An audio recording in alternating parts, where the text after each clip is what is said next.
Hello, folks. I'm Stanley Santire. As a mediator that deals extensively with civil rights issues, I'm curious about the state of the law dealing with sexual orientation.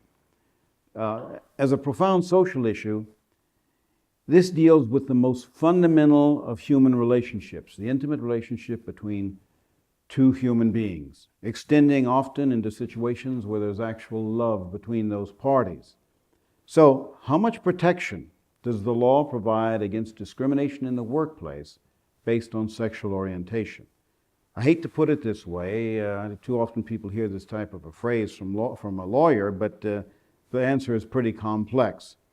Yet we are on the verge of getting some significant clarity on this issue. The law is really clear about discrimination based on sex per se.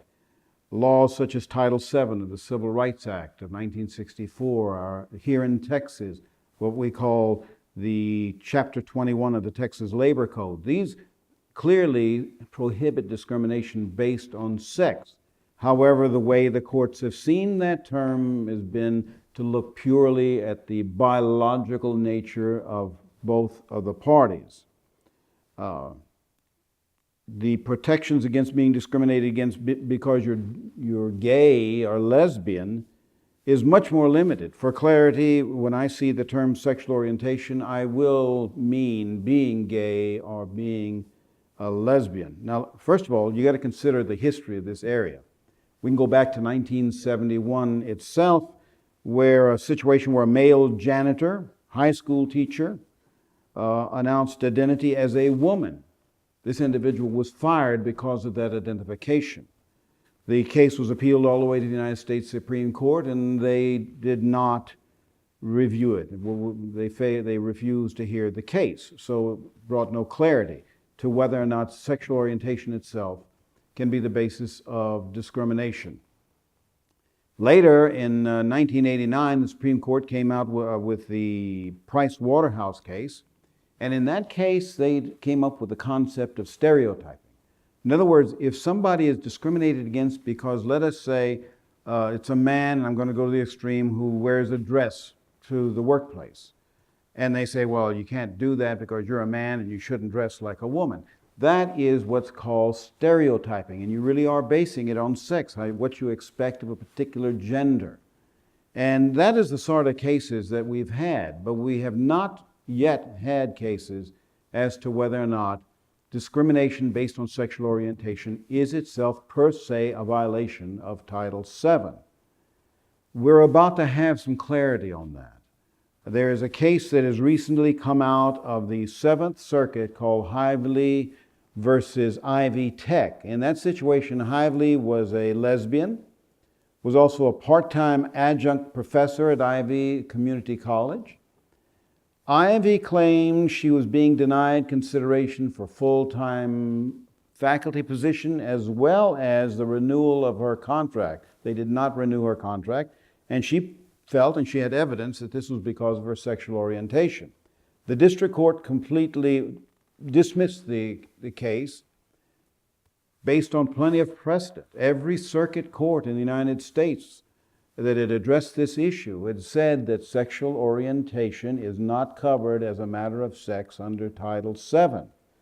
But the Seventh Circuit, which had taken that position in the past, in this situation, it's a very recent situation, reversed itself and said that Title VII does explicitly prohibit discrimination based on orientation.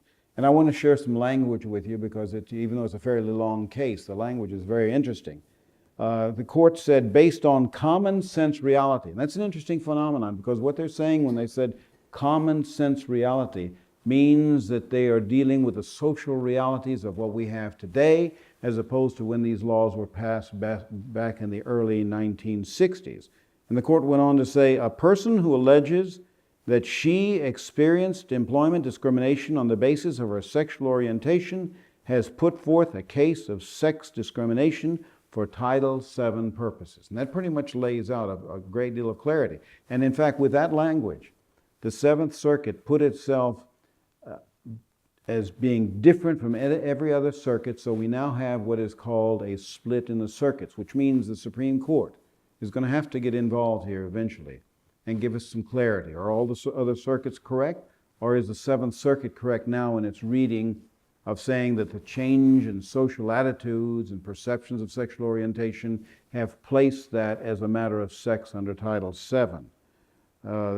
Just to go on a little bit more on what the court said, because it was interesting, they said the logic of the Supreme Court's decisions, and they're looking at some of the older decisions that were sort of nebulous in this area, as well as the common sense reality that it is actually impossible to discriminate on the basis of sexual orientation without discriminating on the basis of sex, persuades us that the time has come to overrule our previous cases that have endeavored to find and observe that line. I close quote. And I'm going to share with you eventually what the Supreme Court does on this case. And I'm hopeful that we get there quickly because we really need clarity in this.